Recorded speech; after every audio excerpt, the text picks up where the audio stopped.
بسم اللہ الرحمن الرحیم۔ قانونی ٹی وی چینل کے دوستوں کو منصف عوان کا سلام۔ اس وقت ہم یہ کنٹین میں بیٹھے ہیں، پیچھے سارے ہمارے وکلاء حضرات اور یہ ملک صاحب بیٹھے ہیں، یہ سارے دوست بیٹھے ہیں، میاں صاحب کی بھی تصویر آ گئی ہے۔ تو ہم بڑے اہم مسئلے پہ ڈسکس کر رہے ہیں اور ہمارے ساتھ سید منظور گیلانی صاحب تشریف رکھتے ہیں۔ سر جی ذرا نئی اپڈیٹ کے بارے میں بتائیں۔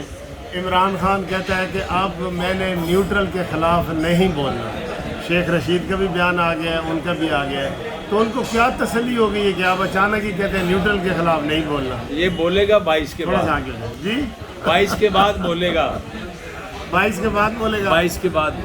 تو ابھی جو نام بولنے کی انہوں نے کہا ہے تو نیوٹرل اوور نیوٹرل تو نہیں ہو گئے تھے کوئی؟ یہ بتائیں۔ بات یہ ہے کہ اس کا یہ خیال ہے کہ 22 تک میں ان کی مدد حاصل کر لوں۔ ہاں 22 تک وہ رہے، پر امید ہے نا۔ آپ پر امید ہے، تو اگر 22 کو رزلٹ اس کے مطلب کا نہ ہوا تو پھر عہدہ دم مست کلندر ہوئے گا۔ میں نے کہا 22 کے بعد بولے گا۔ اچھا چلے سر، یہ بتائیں کہ پرویز الہی اور حمزہ شہباز شریف میں جو میچ پڑنے والا ہے 22 تاریخ کو، اس کو آپ کیسے دیکھ رہے ہیں ذرا بتائیں؟ سینئر سیاستدان ہیں آپ۔ ابھی تک میچ جو ہے وہ 50-50 ہے۔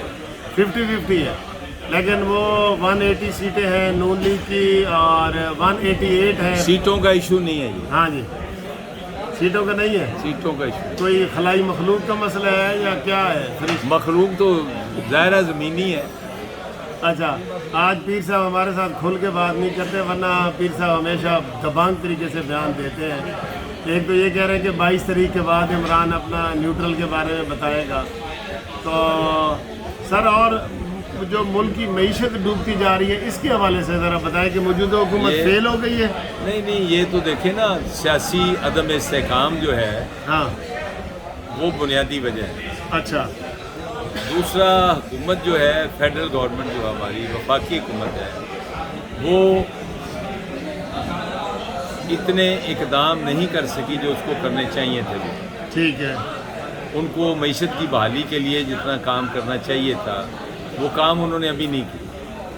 شہباز شریف کے بارے میں یہ تاثر ہے کہ بجائے وہ حکومت کے کوئی کام کرنے میں اپنے اتحادیوں کو منانے میں لگا ہوا ہے، کیا یہ بات سچ ہے؟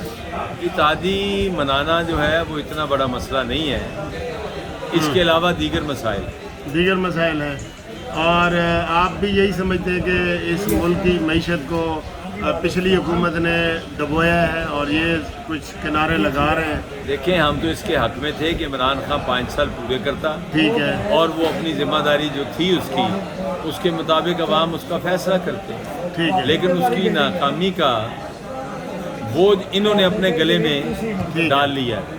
ٹھیک ہے، اس کا نقصان بھی ان کو ہوا ہے، ابھی تک اس سے یہ نکلے نہیں ہیں۔ ٹھیک ہے۔ تو ناظرین، آپ نے دیکھا کہ ہمارے ساتھ گفتگو کی ہے، بڑے اہم 2-3 ٹاپک تھے۔ تو یہ دیکھیں کہ 22 تاریخ کو نیوٹرل رہتے ہیں کہ نہیں رہتے، اور جو پیر صاحب نے یہ والا موقف بتایا ہے کہ جی یہ حکومت ہی وہ نہیں لینا چاہتے، نواز شریف صاحب کا بھی یہی موقف تھا کہ ہم پچھلی حکومت کا جو گند ہے، گند کی ٹوکری، وہ اپنے سر پہ نہ اٹھائیں، لیکن آصف علی زرداری صاحب کے زیادہ اصرار پہ انہوں نے ایسا کر دیا۔ تو اب دیکھیں کہ ہم تو پاکستان کے حق میں ہمیشہ دعا کرتے ہیں۔ معیشت اور ڈالر اور یورو اور پاؤنڈ آپ کے سامنے ہے، جس طریقے سے وہ ان کی تنزلی ہو رہی ہے پاکستانی روپے کی۔ اس وقت پورے بر صغیر میں پاکستانی روپیہ سب سے نیچے چلا گیا ہے۔ افغانستان میں ڈالر 90 روپے کا ہے اور ہمارا 226 روپے کا آج بک رہا ہے۔ آپ اس سے اندازہ لگائیں کہ ہم کتنے کمزور ہو گئے۔ بنگلہ دیش میں 90 روپے کا ہے، انڈیا میں 89، وہاں بھی 90 روپے کا ہے۔ تو انڈیا، پاکستان، بنگلہ دیش، افغانستان، یہ ایک ہی ملک ہے، لیکن ہماری معیشت بالکل ڈوب گئی ہے۔ اربوں خربوں کے قرضے ہمارے صرف ایک دن میں اوپر چلے جاتے ہیں جب ڈالر بڑھتا ہے۔ تو اگلی ویڈیو میں آپ سے ہم ملاقات کریں گے، 1 منٹ، تو انشاءاللہ اگلی ویڈیو میں آپ سے ملاقات ہوتی ہے۔ تب تک کے لیے خدا حافظ۔